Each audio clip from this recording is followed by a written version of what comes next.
हमारे सिवान के नेता मरहूम मोहम्मद डॉक्टर मोहम्मद शहाबुद्दीन साहब जेल में रहना पसंद किए। जेल से निकले भी तब भी बोले कि मेरा नेता माननीय लालू प्रसाद यादव है, फिर भी वो कंप्रोमाइज़ नहीं किया इन बातिल ताकतों के साथ। हक और बातिल की लड़ाई में हमेशा हक के पक्षधर रहे हैं। करबला से लेके आज तक हम हक के साथ खड़े रहे। महाज पे हम हारते हुए ज़रूर दिख रहे हैं, जो हारे थे, लेकिन हमको 1400 साल तक हम जीतते हुए नजर आए। तो यकीनन हम लोग, हमारे खून शहादत देने वाले लोगों की खून है। हम अशफाकुल्लाह खां के विचारधारा के वारिस, न्याय और न्याय के खिलाफ आवाज़ बुलंद करने की वजह से हमारे लालू प्रसाद यादव माननीय 14 जेल में जाना पसंद किए, लेकिन इनके सामने झुकना नहीं पसंद। यहाँ का सबसे प्रतिष्ठित इलेक्ट्रॉनिक स्टोर जिमी सेल्स अब 999 की आसान किस्तों पर अपनी पसंद का कोई भी इलेक्ट्रॉनिक्स प्रोडक्ट घर ले जाए। TV, fridge, washing machine, air condition, mobile, laptop और अन्य इलेक्ट्रॉनिक आइटम्स का विशाल रेंज आकर्षक डिस्काउंट पर प्राप्त। देश अगर देखा जाए तो इस वक्त एक निर्णायक मोड़ पे है। एक तरफ जहां महागठबंधन यानी कि जो कि अगर इंडिया लेवल पे देखा जाए तो इंडिया गठबंधन बना है, क्योंकि बार बार महागठबंधन की बात इसलिए हम लोग कर लेते हैं क्योंकि बिहार से हैं। लेकिन जिस तरह से इस बार एनडीए अभी पहले से ये नारा दे चुका है 400 पार। देखिए, एक तरह से देखा जाए तो लोगों को पोलराइज करने का एक बड़ा तरीका उसने अपना लिया है, और इस तरीके में बहुत सारे लोग जो है कि समझ नहीं पाएंगे कि भ्रम पैदा करके और 400 पार क्या कुछ मतलब है।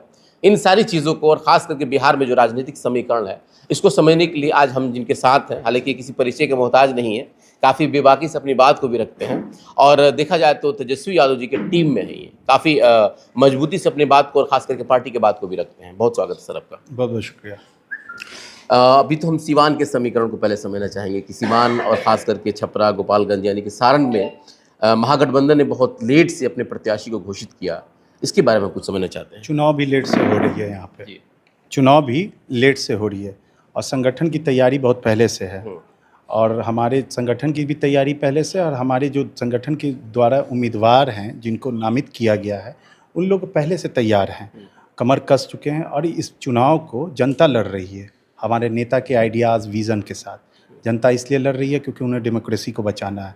जनता इसलिए लड़ रही है कि जब आपको के सामने जब कोई बोले, इस प्रदेश का सबसे बड़ा एमएलए, बीजेपी के एमएलए के सामने उन्हीं के प्रदेश का एक पार्टी का कार्यकर्ता जब ये बात बोले कि 400 पार हमें इस वजह से करवाना है क्योंकि हम संविधान को टेम्पर करेंगे, तो दलित, पिछड़ा, अक़लियत और जितने भी marginalise section of the society हैं वो सब सचेत हो गए, सब ने भाव से करा लिया और समझ गए कि इनका मंशा गलत है, और इस मंशे को फेल करने के लिए एकजुट और एकमुश्त हो चुका है, और इंडिया अलायंस के साथ मजबूती के साथ चुनाव लड़ रहा है। अच्छा मतलब साहब, देखिए ये तो खैर हम अगर इसको मतलब इसको हम तवज्जो नहीं भी दे सकते हैं और दे भी सकते हैं, क्योंकि ये एक इशू हो सकता है, इसमें कोई दिक्कत नहीं है। लेकिन जो सबसे बड़ा समस्या है देश में रोजगार की, क्योंकि बिहार में अगर देखा जाए तो जो आप लोगों ने 17 महीने में जो नीतीश जी के साथ रह करके सरकार में आप लोग रहे, उसमें तेजस्वी यादव ने एक बड़ा काम किया है, खास करके युवाओं को लेकर के। एक तरह से वो मतलब पकौड़ा बेचने के लिए नहीं कहें, बल्कि पुख्ते तौर पर उन लोगों को नौकरी उन्होंने दिया है। क्या लग रहा है कि ये जो तेजस्वी यादव का जो खास करके जिस तरीके से बच्चों को नौकरी देने का जो काम हुआ है, क्या ये वोट में तब्दील हो पाएगा क्या, और क्या उसके अभिभावक इस बात को समझ रहे हैं अभी?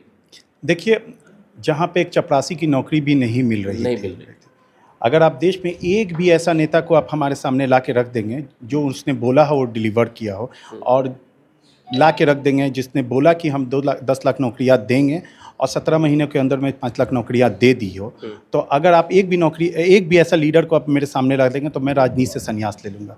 मेरे नेता का विज़न और विजडम एकदम क्लियर था, उसने जो बोला उसने डिलीवर किया। उसने बोला कि जाति जनगणना मैं करूँगा, जाति जनगणना किया। उसने बोला कि मैं आपको शिक्षा चिकित्सा में काम करूंगा, शिक्षा चिकित्सा में काम किया। उसने बोला कि रोज़गार दूंगा, मैं रोज़गार भी दिया, और उसने जो बोला उसको एक एक अक्षर सा उसने उतारने का काम किया। भले से वो अलग सी बात है कि पलटू चाचा 10वीं बार फिर से पलट गए, तो वो अलग सी बात है, तो we don't have any problem. और जो उनका कमिटमेंट था उस कमिटमेंट में आज भी हैं। और रहा बात कन्वर्जन ऑफ वोट की, तो जब चपरासी की नौकरी नहीं मिल रही है थी, जब लोगों को नौकरी के ना मिलने की वजह से आप स्टूडेंट्स आपको रोज़गार को पकौड़ा तलने के लिए भी तैयार हो रहे थे, फांसी के फंदे को चूम जा रहे थे, गलत काम में लग जा रहे थे, उनको आज जब रोज़गार का सृजन हुआ, सरकारी नौकरियां मिली, तो उनके अंदर जो चेहरे पे खुशियां हैं, उन खुशियों को देख के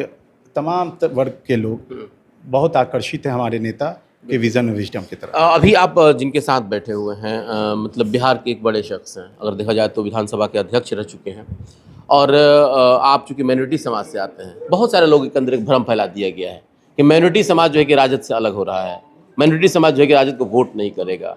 इसके बारे में कुछ अपना बताएं, क्योंकि आप लोग पूरे बिहार का भ्रमण करते हैं, देखते हैं, समझते हैं, इसके बारे में कुछ बताइए आप।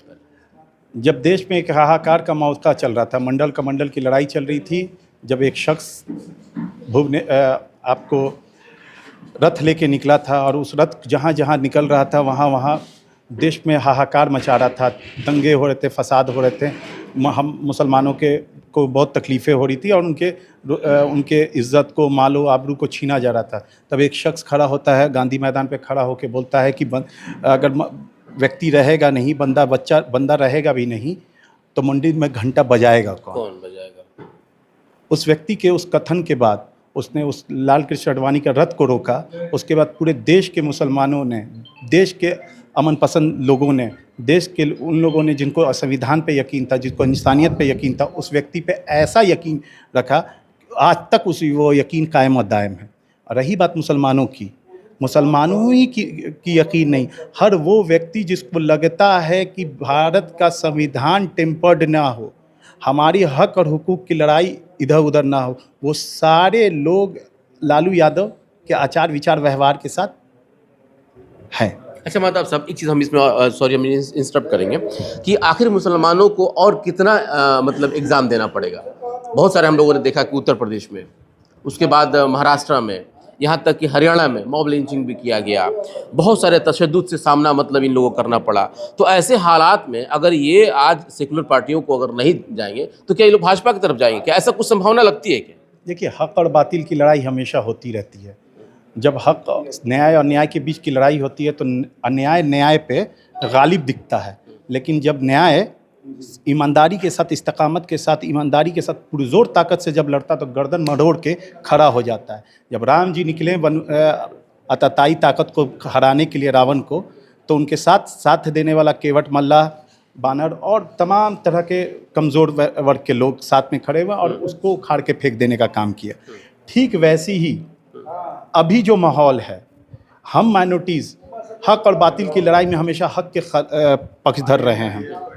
करबला से लेके आज तक हम हक के साथ खड़े रहे। महाज पे हम हारते हुए ज़रूर दिख रहे हैं, लेकिन 1400 साल तक महाज पे जो हारे थे, लेकिन हमको 1400 साल तक हम जीतते हुए नज़र आए हैं। तो यकीनन हम लोग, हमारे खून शहादत देने वाले लोगों की खून है। हम अशफाकुल्लाह खां के विचारधारा के वारिस हैं, हम मौलाना आज़ाद के विचारधारा के वारिस हैं, हम फूले अम्बेडकर पेरियार के विचारधारा के वारिस हैं। हम वो विचारधारा के वारिस हैं जब सुकरात ने जहर पी लिया, तो क्यों पिया सुकरात ने जहर? ईसा मसीह ने क्यों सलीब पे चढ़ा? न्याय और न्याय के खिलाफ आवाज़ बुलंद करने की वजह से। हमारे लालू प्रसाद यादव माननीय 14 जेल में जाना पसंद किए, लेकिन इनके सामने झुकना नहीं पसंद किए। हमारे सिवान के नेता मरहूम डॉक्टर मोहम्मद शहाबुद्दीन साहब जेल में रहना पसंद किए, जेल से निकले भी तब भी बोले कि मेरा नेता माननीय लालू प्रसाद यादव हैं, फिर भी वो कंप्रोमाइज़ नहीं किया इन बातिल ताकतों के सामने। तो फिर आप कैसे समझ सकते हैं उन विचारधारा के वारिस कैसे पलट जाएंगे? हो ही नहीं सकता, सवाल ही नहीं है। सारे माइनॉरिटीज़ एकमुश्त है, एकजुट है और इन बातिल ताकतों के साथ लड़ने के लिए तैयार है। अब देखिएगा, वक्त आने दीजिए, वक्त आने दे, बता देंगे तुझे आसमां, हम अभी से क्या बताएं क्या हमारे दिल में। क्या बात है। देखिए माधव साहब अपनी बातों को बहुत बेबाकी से रखते हैं। हालांकि अभी का जो खास करके जो रिपोर्टिंग है, उस रिपोर्ट के अनुसार मैंने कुछ सवाल किया इनसे। हालांकि अभी तो मुलाकात होगा, बहुत सारे ऐसे मामले सामने आएंगे और बहुत सारे ऐसे मौके भी आएंगे। अभी चूंकि पहला स्टेज मैंने इनका पार किया है, सेकेंड स्टेज में इनसे कुछ हॉट टॉक पे भी हम करेंगे। फिलहाल आप आगे की खबरों के लिए बने रहे हमारे साथ। बहुत बहुत धन्यवाद।